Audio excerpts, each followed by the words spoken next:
আসসালামু আলাইকুম। দেশ বিদেশ টিভি থেকে হুসেন বলছি। আমার চ্যানেলে সবাইকে স্বাগত। এখন আওয়ামী লীগকে এই কোণঠাসা অবস্থায় রেখে অনেকেই অনেক কথা বলতেছেন যে আওয়ামী লীগ আর 50 বছরে দাঁড়াইতে পারবে না, 100 বছরে দাঁড়াইতে পারবে না, সে মুসলিম লীগ হয়ে যাবে। এখন সবচেয়ে ভয়াবহ ব্যাপার হচ্ছে আওয়ামী লীগের বিরোধিতা করতে গিয়ে মুক্তিযুদ্ধের বিপক্ষে দাঁড়াচ্ছে কেউ কেউ। যেহেতু আওয়ামী লীগ মুক্তিযুদ্ধের নেতৃত্ব দানকারী দল, মুক্তিযুদ্ধের চেতনাকে তারা লালন করে, সেই হিসাবে তারা মুক্তিযুদ্ধ এবং আওয়ামী লীগকে সাংঘর্ষিক পর্যায়ে নিয়ে যাচ্ছে। কিন্তু এটা বুঝতে পারছে না মুক্তিযুদ্ধ আলাদা একটা বিষয়। এখন এই কথাগুলো কেন বললাম, আপনারা দেখেন যে মুক্তিযুদ্ধ থেকে জুলাইকে বড় করে দেখা হচ্ছে এবং খুদ সরকারের উপদেষ্টা ডক্টর আসিফ নজরুল তিনি বলতেছেন যে জুলাইয়ের যে বর্বরতা তার সাথে পাক বাহিনীর বর্বরতার তুলনা করতেছেন। যদিও পরে তিনি এটার জন্য ক্ষমা চাইছেন, ক্ষমা না ঠিক, তিনি ভুল স্বীকার করছেন। তো এইগুলো কি হইতেছে?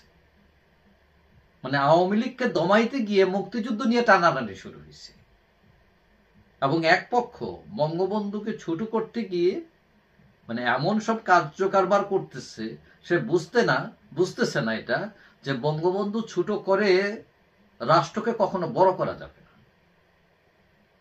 কারণ বঙ্গবন্ধু হচ্ছে ইতিহাসের একটি বড় অংশ, তার নেতৃত্বে দেশ স্বাধীন হয়েছিল, এটা আপনি অস্বীকার করতে পারবেন না।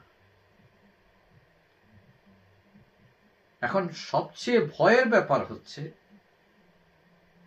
যে আমাদের যে মহান মুক্তিযুদ্ধ, আমাদের সবচেয়ে বড় অর্জন, এই মুক্তিযুদ্ধ কিন্তু ঝড়ের কবলে ঠেলে দেওয়া হচ্ছে।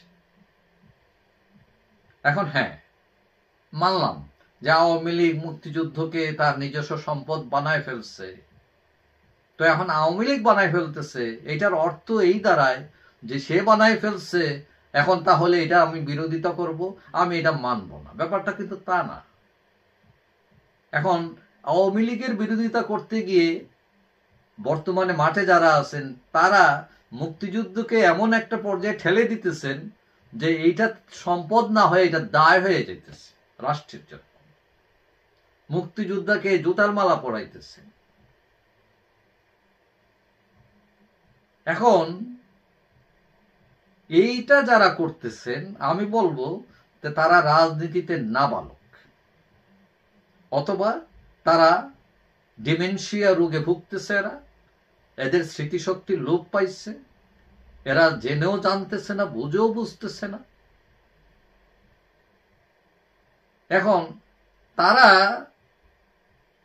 ডিমেনশিয়া রোগে ভুগতেছে এই জন্য বললাম যে তারা কয়দিন আগের স্মৃতি তারা ভুলে যাচ্ছে যে বাংলাদেশের ঘরে ঘরে এখনো পাড়ায় পাড়ায়, মহল্লায় মহল্লায়, গ্রামে, ওয়ার্ডে, সব জায়গায় যে আওয়ামী লীগ বিরাজমান, তারা কি এটা দেখতে পায় কিনা? এবং এই যে 4 কোটি মানুষের দল আওয়ামী লীগ, তাকে গুড্ডি বানাইয়া উপরে ওই হাওয়ায় ছাইরা দিবে এবং এইটা উইরা উইরা চলে যাবে, এইটা তারা কোন যুক্তিতেই স্বপ্ন দেখতেছে? এখন আওয়ামী লীগ দোষ করেছে, এটা মানলাম, মানে সবাই তো করেন নাই, কিছু লোক করেছে। এখন এই দোষকে সামনে রেখে আপনি যে নতুন রাজনৈতিক বন্দোবস্তের কথা বলতেছেন, সেটা খুব ফাইন, নতুন বন্দোবস্তটা দেন, কিন্তু এই বন্দোবস্তটা যদি হয় চাঁদাবাজি, এই বন্দোবস্ত যদি হয় পেশি শক্তির উত্থান, তাহলে এটা কি মানুষ মানবে? মানুষ কি এতই বোকা? এটা হচ্ছে একটা রুগ্ন মানসিকতা। এবং এখন এই যে মবের রাজনীতি শুরু হয়েছে এবং যার পৃষ্ঠপোষকতা করছে সরকার নিজে,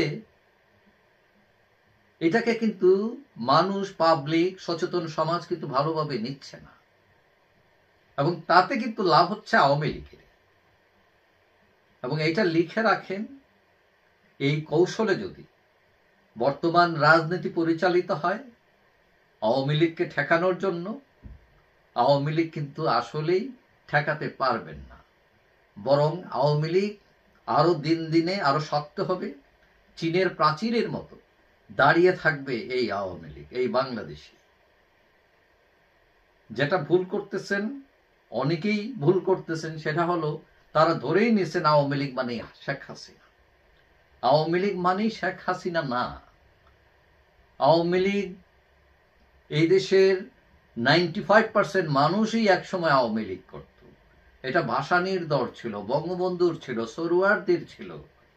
সুতরাং এটা কোনো একক ব্যক্তির দল নয় এটা।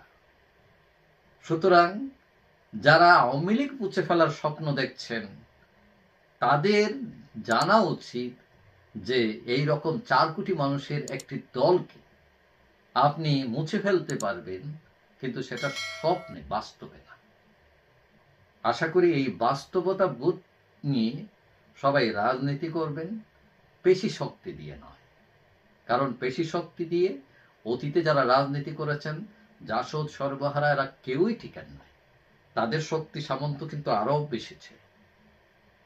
যাই হোক, সবাই ভালো থাকবেন। আশা করি দেখা হবে অন্য কোনো ভিডিওতে ইনশাআল্লাহ। আল্লাহ হাফেজ।